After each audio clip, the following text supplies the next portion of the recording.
The U.S. is still holding a North Korean ship suspected of transporting coal for the regime. The vessel it transferred the coal to is still at sea and appears to be heading for Vietnam or China.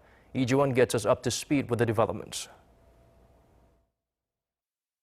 The bulk carrier suspected of carrying the North Korean coal transferred by the now seized vessel Wise Honest seems to have lost its place to dock.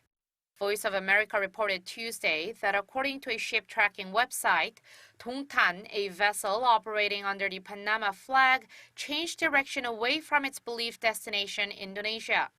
After being rejected by the Malaysian authorities, its original destination in early May, the vessel had been anchored in nearby waters for 3 weeks until it seemed to have decided to sail towards Indonesia. This goes against the Malaysian government's orders to not leave Malaysian territorial waters while investigations were underway.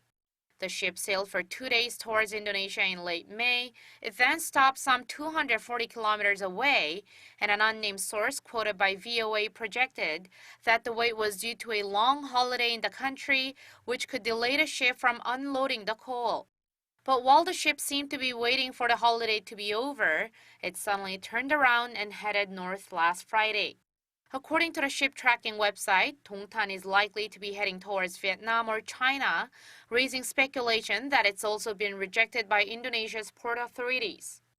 This comes after Indonesia seized Wise Honest, the vessel suspected of carrying coal out from North Korea in 2018, and handed it over to the U.S. to be dealt with under U.S. and international laws.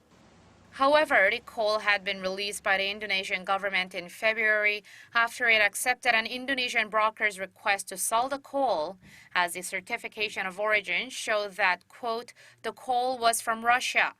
A UN expert panel, however, said that the 26,500 tons of North Korean coal worth $3 million should not be sold.